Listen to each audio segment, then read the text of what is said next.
Salut les petits clous, bienvenue dans Les Pieds dans le Pad. Klonoa, sorti en 2008 au Japon et 2009 en Europe et aux États-Unis, est en fait le remake du premier jeu Klonoa Doors to Phantom Isle, sorti à l'origine sur PlayStation en 1997. Développé par Pan, un petit studio japonais sous la supervision de Namco Bandai. Mais pourquoi ce remake existe? Tout simplement parce que Namco voulait rendre ce classique accessible à une nouvelle génération et tester si la licence pouvait retrouver un public à l'époque de la Wii. Klonoa, c'était le projet de cœur de Hideo Yoshizawa, un créateur connu pour avoir bossé sur Ninja Gaiden dans les années 80. Il voulait créer une mascotte unique, mignonne, mais pas trop, dans un univers coloré. On est alors à la fin des années 90, tout le monde ne parle que de Mario 64, Crash Bandicoot et la grande bataille des mascottes en 3D. Et là, Namco, les papas de Pac-Man et Tekken, décident de sortir leur jeu de plateforme, Klonoa Doors to Phantom Isle en 1997 sur PlayStation. Un jeu en 2,5D, mélange de gameplay en 2D et de décors en 3D, pas la folie commerciale, mais une vraie petite pépite qui va marquer ceux qui y touchent. Et là, fast forward, jusqu'en 2008, la Wii cartonne, et Namco Bandai se dit, tiens, si on redonnait une chance à ce pauvre Klonoa. Résultat, un remake complet du premier épisode. Graphisme remis au goût du jour, cinématique refaite, nouvelle voix avec la possibilité de garder le langage inventé, fantomalien, bref, une cour de jouvence pour ce héros à grandes oreilles. Remake qui a tenté de redonner vie à ce héros venu d'un monde de rêve, mais qui a fini par disparaître dans les limbes du rétro gaming. Un jeu, un concept qui avait tout pour réussir. Mélange de 2D et de 3D, gameplay original, univers coloré mais mélancolique et qui pourtant s'est perdu dans les méandres de l'industrie. Alors, si toi aussi tu veux continuer à faire revivre ces mondes disparus, abonne-toi, lâche un pouce et on se retrouve les pieds dans le pad. Ladies and gentlemen, start your engines.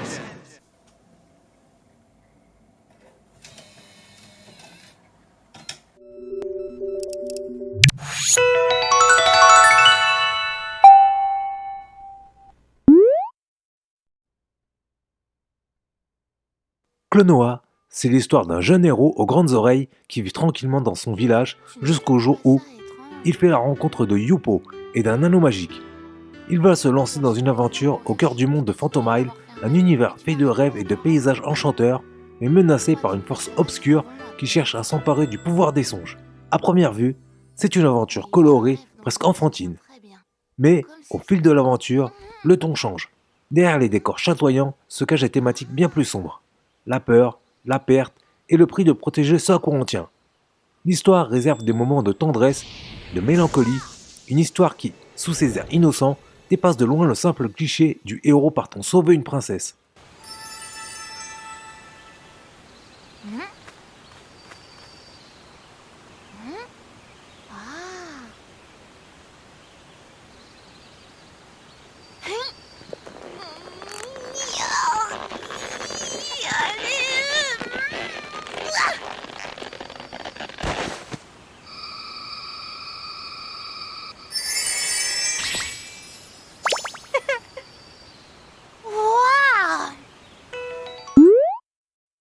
Jeu de plateforme en 3D où tu te déplaces sur un plan en 2D, la caméra dynamique qui s'enroule autour des décors à mesure qu'on avance apporte une vraie profondeur. Elle donne cette sensation d'aventure un peu en spirale.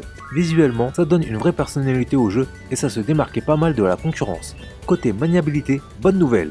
Pas de motion gaming forcé, Namco a choisi la simplicité. On peut jouer de plusieurs façons, mais toutes gardent l'esprit d'un platformer classique. La Wiimote, tenue à l'horizontale, recrée une sensation old school proche de la manette NES, avec seulement deux boutons essentiels, un pour sauter, l'autre pour utiliser l'anneau magique. Il est aussi possible d'opter pour le duo Wiimote plus Nunchuk, mais le mieux reste le classique contrôleur qui offre la précision d'une vraie manette traditionnelle.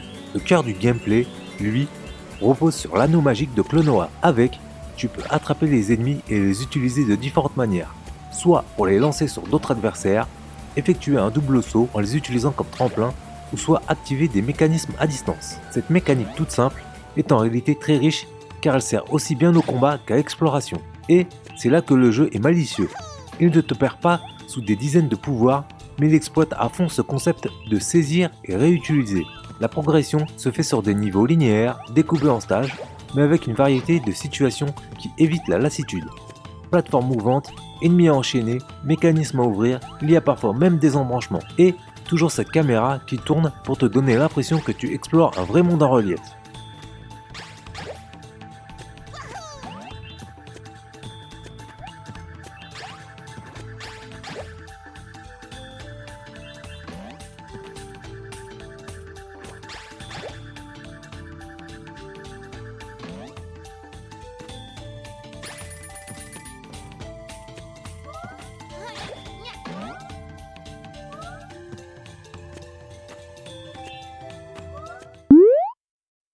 Dès qu'on lance Klonoa Wii, on sent qu'on est face à un remake qui a voulu moderniser l'original sans le trahir. Le passage de la PlayStation à la Wii se voit immédiatement.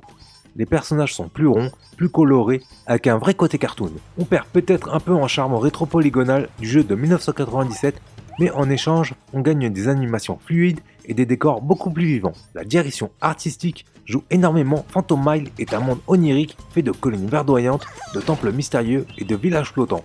Tout est pensé pour donner l'impression d'être dans un rêve avec une ambiance à la fois légère et un peu mélancolique. Techniquement, ce n'est pas une claque. Ça reste de la Wii.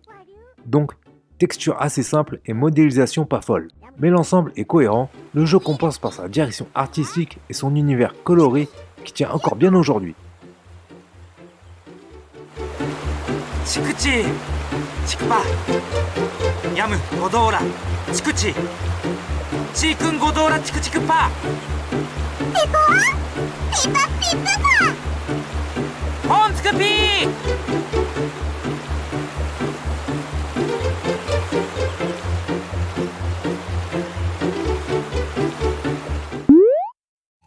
Côté musique, c'est du grand classique Namco. Les thèmes sont légers, parfois enjoués, parfois mélancoliques et collent parfaitement à l'ambiance du jeu. Ce n'est pas la bande son la plus mémorable du monde, mais elle fait son boulot et accompagne bien le voyage. Mention spéciale au bruitage et aux voix fantomaliennes, cette langue inventée qui donne un charme fou à Klonoa. Il est possible de mettre des voix françaises, mais cela gâche l'expérience. Pour des enfants encore en apprentissage de lecture, c'est très bien pour la compréhension de l'histoire, car le jeu s'adresse avant tout à un jeune public, mais pas que. Le jeu est relativement court, comptez environ entre 5 et 6 heures, mais il propose des collectibles, les fameuses créatures à sauver dans chaque niveau, ainsi que récupérer tous les cristaux qui ajoutent du challenge pour les plus complétistes, et croyez-moi que cette quête demandera une maîtrise parfaite des mécaniques de double saut. Les derniers stages et le boss final vont se montrer aussi un peu plus retors. Petite mention sur la difficulté, le remake Wii a été légèrement adouci par rapport à la version PlayStation. En somme, Klonoa est un platformer qui se termine sans trop de frustration, mais qui garde assez de profondeur pour accrocher les joueurs les plus exigeants. Des costumes alternatifs, un mode time attack, un mode théâtre et un niveau bonus sont à débloquer, ce qui ajoute un vrai défi pour les joueurs les plus acharnés. Mais le plus gros regret que je peux émettre, c'est que Namco aurait pu intégrer le deuxième épisode ou même les opus portables sortis sur GBA et WonderSwan pour offrir un peu plus de contenu et varier les expériences. Cela aurait permis de prolonger le plaisir et de rendre hommage à la licence dans son ensemble au lieu de se limiter à un seul jeu.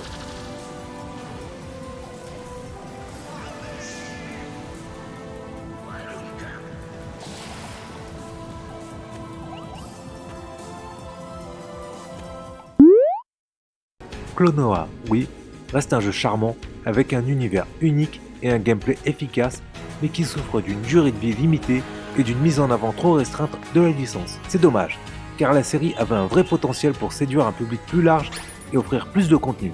Heureusement, pour ceux et celles qui voudraient retrouver l'esprit de Klonoa, aujourd'hui, il existe des alternatives modernes, à commencer par la compilation Klonoa Fantasy Reverie Series, sortie en juillet 2022. Cette collection réunit les deux premiers épisodes, Klonoa Doors to Phantom Mile et Klonoa 2 Lunatis Veil, avec des graphismes améliorés, une jouabilité optimisée et quelques nouvelles fonctionnalités, offrant ainsi une expérience enrichie tout en conservant l'esprit original de la saga. Pour celles et ceux qui veulent simplement retrouver le feeling de plateforme colorée et inventive, des titres comme Yoshi Crafted World ou Kirby et le Monde Oublié sur Switch, Little Big Planet 3 et Astro Playroom sur PS5 proposent des univers créatifs et des mécaniques accessibles mais profondes dans l'esprit fun et malin que Klonoa avait instauré. Merci d'avoir regardé, likez, commentez et partagez, abonnez-vous pour ne pas rater mes prochaines aventures, à bientôt dans les pieds dans le pad. Congratulations, you placed first.